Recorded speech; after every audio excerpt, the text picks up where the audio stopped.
Peace be upon you all. My name is Persephone. As a teenager, I was like a bull in a china shop. Weekends were all about partying. Back in those days, the weekends would have gone like this: whose ID are we using? What outfit am I wearing? Then it would be the pre drinks, then who's taking us to town. The party wouldn't stop until 4 or 5 a.m. in the club. Then it would be on to a house party afterwards, then waking up with a hangover. I remember getting into fight with girls and having cigarettes flicked at me. But it got too much. Things had to change. I was using alcohol as my coping mechanism and going through emotionally draining experiences that I couldn't really make sense of. I was struggling to see a purpose in my life and I wanted to do better for myself. I didn't know what I was doing. The summer before I went to university, I had a summer job in a call center. One of my friends there, Halima, was Muslim. I did the Ramadan fast with her, and that was my first exposure to Islam. I wasn't thinking about joining a religion at that point. It was more of a personal challenge. My ego was saying, it's 30 days of fasting. I can do that. When I first fasted, I was still partying and drinking, but my attitude started to change. I started having these moments of, I'm better than this. I'm worth more. That month of abstinence made me feel a sense of selflessness and gratitude, and gave me the self care package I needed so desperately. That was my calling card to Islam. I grew up going to Sunday school. My parents wanted me and my sister to have an understanding of faith. My dad is Black British and went to a Christian church. And my mom wanted us to have a knowledge of faith, but they didn't force it on us. There aren't any practicing Muslims in my family. During my first year at uni, I was seriously researching Islam and considering becoming a Muslim. I was back and forth between university in Salford and my parents' house in Huddersfield, but they didn't know the extent of my interest in Islam.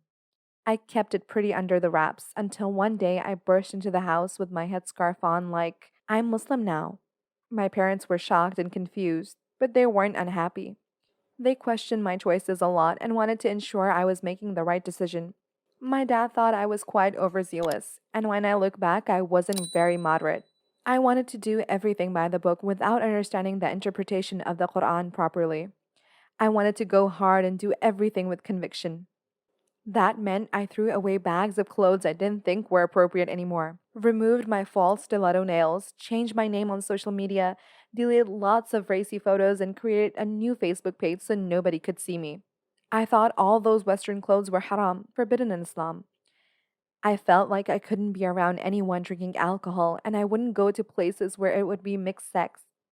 At that point, I was very private about my journey into religion and didn't like questions on it.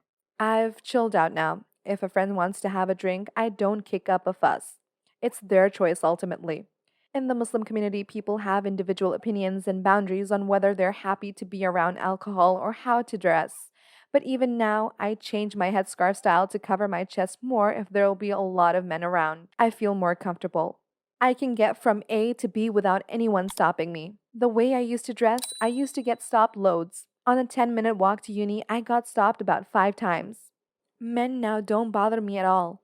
I'm not saying these were the wrong decisions, but they didn't come with time. I jumped straight into it. And that also meant I felt like the friends I knew didn't fit into my world anymore.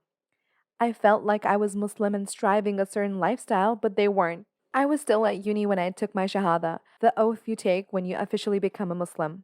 I didn't plan it, but I went to the mosque in Salford with a list of questions for the Imam. He answered them and said, repeat after me. So I did, and then he was like, congratulations, you're Muslim now. I was so overwhelmed but delighted that I had finally done it. The Muslim community welcomed me in so much. I've met a few friends for life through Islam.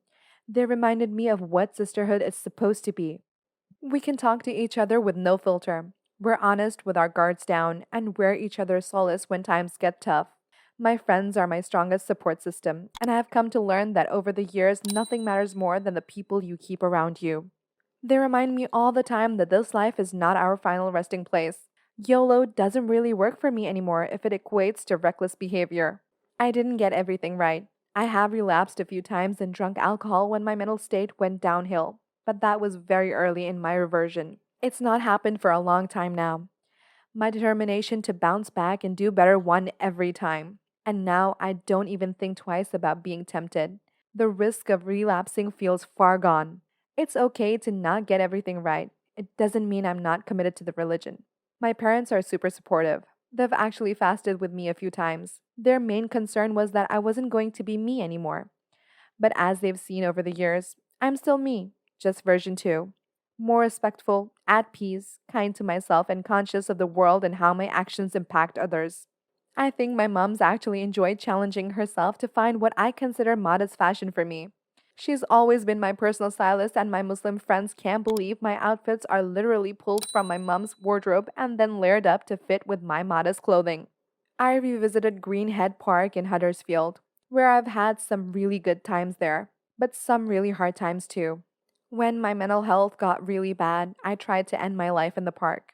Getting drunk led me to a lot of dark places. It was after a really bad episode of waking up naked on the kitchen floor that I knew I had to make a change. I'd passed out from drinking too much. It felt hellish. That's why I say Islam saved me, because now I know the best way for me to handle those dark times. I wouldn't have coped this way by praying and taking care of my mental health as well as physical if it wasn't for Islam.